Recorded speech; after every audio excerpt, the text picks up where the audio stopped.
Ladies and gentlemen, you've seen him on HBO, Showtime, The Tonight Show, the one, the only... Carlos Mencia. A name that I'd be surprised to hear that you didn't know, but a name that I'd be staggered to hear today. If for whatever reason you didn't know, a prominent stand-up comedian with an impressive run on television that will unfortunately forever have an asterisk next to his name.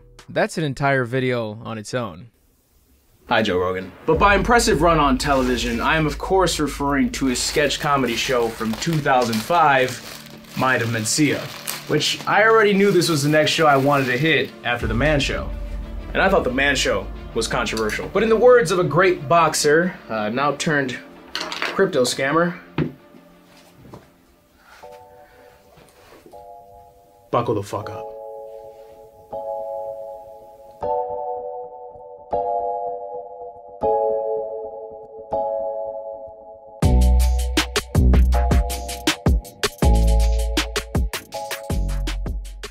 Mind of Mencia ran for 4 seasons and at one point was the second highest rated program on Comedy Central, right behind South Park. This was no small feat. Mencia, at one point, was kind of the guy. So, what can we expect watching an episode? Well, Mencia opens up the show with stand-up, no monologues here. And Carlos is going to talk about race, religion, stereotypes, gay people, racism, parenting, prejudice, fat people, Mexicans, fat Mexicans, politics, and sometimes why. It ain't my fault you're fat. Which I know is kind of a lot to take in, but one important question here is Carlos Mencia funny? The answer may shock you. I'll say this, Carlos is funnier than the show. And if you're not familiar with his stand-up, Carlos is a very aggressive, engaging, physical comic. And with that, he's gonna melt on stage every single time, in comparison to someone like John Mulaney, who can do an hour-long set in a 5-piece suit, and not a bead of sweat will hit the floor. Carlos has to wear old-school track pants as he closes his 3 rings on stage. And with that, I guess you could say Carlos is kind of Dane Cook-esque. Just sprinkle in like 40 beaner jokes. Now I'm seeing double. Also, I don't think I've said the word beaner in like 9 years.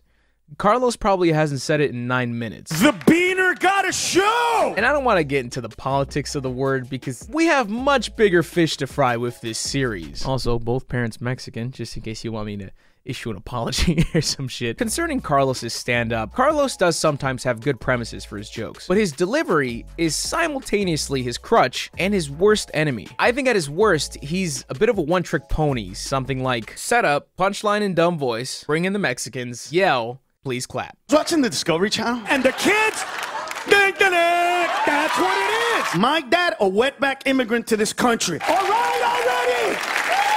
Like, if you told me to try and emulate Chappelle and write a joke, I would not know where to start. But I can try Mencia. So I wrote a joke. Here's my best attempt at Mencia. So when I was younger, my mom would... Wait, hold on, actually. Let me do like some push-ups. So when I was younger, my mom would always hit me with a chancla. Look at all the white people in the audience. What's a chancla, dude? It's a sandal. So it wasn't until I was older that I realized that the reason why she kept hitting me with a chancla is because we couldn't afford shoes. Look at all the beaters in the back. Look at all the beaters. I know my Messi's right, because we're broke. Is that good? The show's gimmick is to offend. And Mencia, in general, is very much in the mindset of, let's all gather together and laugh at each other, because I'm going to make fun of everybody. So if you laugh at this joke, you better laugh at the joke about you, which in theory, I'm not against at all. I love what Jeff Ross always says, if we don't laugh, we cry. I take that as, life is tough, and it's gonna break your fucking heart left and right. So if you can find a laugh anywhere, you take it. But at the end of the day, the execution of it all matters. Sure, the joke's offensive, but how funny is the joke? And I'm not trying to cancel Mencia with this video. Honestly, he's been through the ringer with the joke stealing stuff. That's not the point of this series. It never was. I just think it's really interesting to talk about. But fair warning, if you offend easily, this video might piss you off. And I want you to know what we're walking into here. So, here are some out-of-context clips from Season 1 of Mind of Mencia. You can choose to stay or leave past that. Why don't you tell the black people that there's a giant chicken on the loose and 2 minutes later we'll have a bucket of big-ass wings? Come on! If you think you might be gay, then you're gay. Yeah, I'm looking for vanity plate. Okay, sure. What are you looking for? Nick N-I-G-G-A. I don't want to laugh at an Indian joke, Carlos. Anybody in here really care about Indians? No? So then laugh, assholes. Don't get all... Yeah. Let's run through the season, discuss some pros and cons, and see if Mind and Mencia can exist today.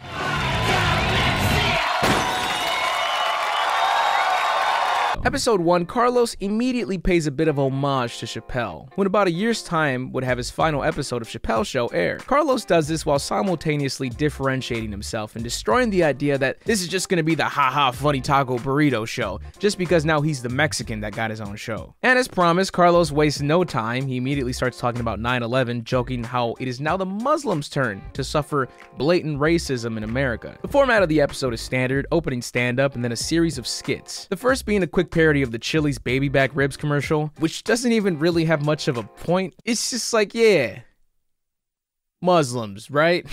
And stupidly enough, I enjoy it. I think I like the bizarrety of it. He then has a hate mail section, which brings me full circle to the Man Show. Shows that thrive on being offensive and want to preemptively tell you your negative reactions are what we want, and also content. Everybody Loves Raymond star Peter Boyle reads off the hate mail, rest in peace. And Carlos actually has so many notable cameos throughout this first season. Some of these people not really being like in the peak of their career, but it still caught me off guard. And oddly enough, just like the Man Show did, Carlos blows his load in the first episode with, in my opinion, his best skit throughout the entire first season. It's so unfortunate. He takes aim at this sign near the border, which doesn't outright say who these pedestrians are supposed to be. So he takes to the streets, asks people's opinions, and I don't think Carlos has great improv, but this is funny. If at least 50% of the skits were on this level, I would be speaking much more fondly about this series. There is then a Snickers parody, Terrorist Edition, which is cleverly followed by a Verizon parody, Iraq Edition. It is so dumb. It's so dumb, but Carlos in these stupid fucking glasses saying Ramahamala or whatever the fuck he's saying Ramahamala? is fuck. Like the Snickers one is a complete bomb. Pun intended. So my man's not shooting lights out, but in terms of entertainment so far, I'm not mad. That will soon change. Next up is the Celebrity Ticker, where Mencia quickly jokes about celebrities and burns bridges with fellow entertainers, foreshadowing Mencia burning bridges with fellow entertainers. And the only segment that ends up becoming a recurring segment is Why the Fuck Is This News? Where he just makes fun of a news segment, which is fine. It's not even that bad, but it does end up with that one clip that I showed you. It's a bird! It can't fly! Why don't you tell the black people that there's a giant chicken on the loose? Which just, you know, it's just hurts to hear. And that's episode 1, which, by the way, is unavailable on Comedy Central's website, where you can stream all 4 seasons of Mind of Mencia. And it's also unavailable on Prime Video, where you can purchase all the seasons of Mind of Mencia. And I cannot find a reason as to why this is the one episode I can't stream online. At first I was like, oh, it must be the 9/11 jokes, but I was like, wait a minute, fucking internet. There's so many 9/11 jokes everywhere. What do you mean? So, I don't know. Regardless, this season will get worse in terms of quality, and we'll have much more of those, the fried chicken joke moments as well. Let's continue. And in a very bold move to open up the second episode, this motherfucker brings out Selena's assailant? We still haven't forgiven you. How dare you take that role? It's Carlos's mom, and she apologizes for the controversial things said last episode. Now, I want to show you his opening joke here, because, for lack of a better term, I want to know where we all sit on the spectrum, because funny is subjective, right? Huh? So I want to save you the time of debating with me what's quote-unquote funny. So let's just watch this clip and see if we have a similar sense of humor-ish. And depending on if we do or if we don't, it might help you maneuver my use of the word funny going forward. And also, I'm gonna watch it with you guys because, copyright. Here's the clip. I'll tell you a story that happened to me like a couple of days ago. I just got knee surgery, so I was at Walgreens getting an ice pack. And while I was there, my friend called me up. He's like, dude, I need some condoms. So I was like, cool, right? No problem. What kind do you want? And he's like, I need magnums because I'm big. So I'm like, no problem. I tried to find a 3-pack, but I couldn't. I only found a 12-pack, which is no big deal. I didn't even think about it. I run to the counter. I put a 12-pack of large Magnum condoms and an ice pack on the counter. The guy's like, what are you gonna do to her, man? Now, in my very professional and trusted opinion, that's just a flat-out bomb. The setup is very contrived, and that's not really Carlos's style to begin with, so that doesn't help. I honestly didn't even get it the first time I heard it until he followed up with the additional punchline. It's just like, I don't know, dead on arrival? And if you like that joke, now you know to take my comedy analysis with a grain of salt. I suck. And listen, when I reviewed The Man Show, I said I laughed like 3 times in total throughout the whole season. I wasn't trying to like maintain a count watching Mencia, but I remember laughing a handful of times. It's just crazy to me that Carlos would deliver a funny joke, and within seconds, just fuck. Oh, you said you laughed? Well, fuck that shit. Just steps all over it. Prime example. And just imagine, growing up black in Germany. What's that kid gonna turn out like? I didn't know they sold Colt 45 at Oktoberfest. Hell, what's that black guy gonna sound like speaking German, huh? Hostrigen, mein Legen, schlugen, Negro. He follows his stand-up with a few skits, and this is still in the era of little people are very much part of the comedy still. When did that, like, stop becoming a thing? When Jackass ended? Also, he destroys a Nintendo 64 in this skit, which maybe we can cancel him for that. And listen, I don't actually need to go episode by episode with mine and Mencia like I did with The Man Show. I can skip a lot here. Let's just get to the main question. Can this show exist today? Short answer, no.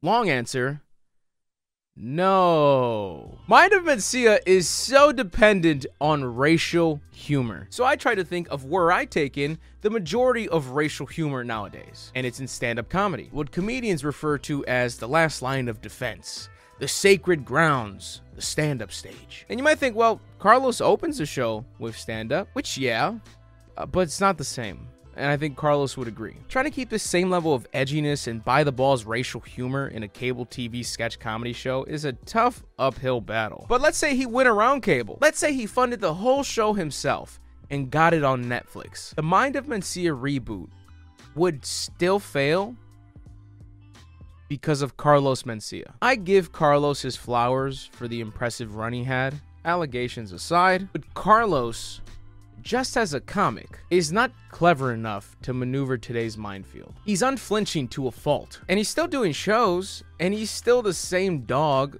on the road. So for being technical, yes, of course it can exist. Mencia still has fans, but can it succeed?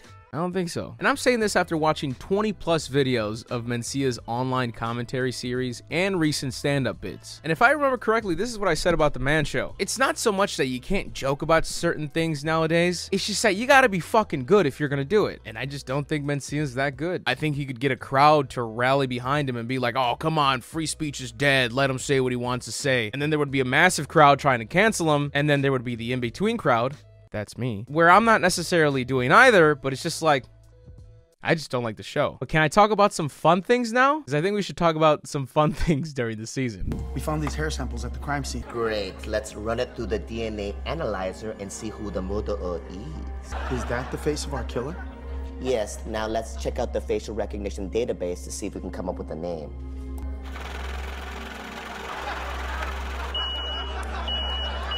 Of course. You all look alike.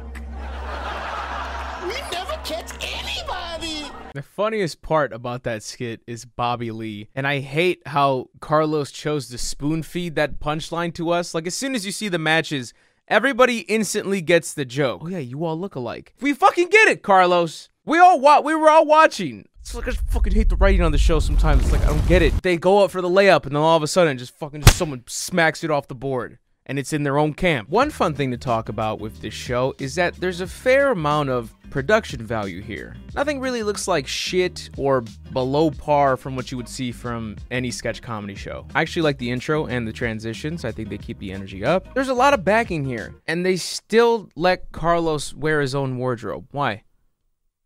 Why do you guys think that's okay? I get it, right? Relatability. Comedians dress like schlubs.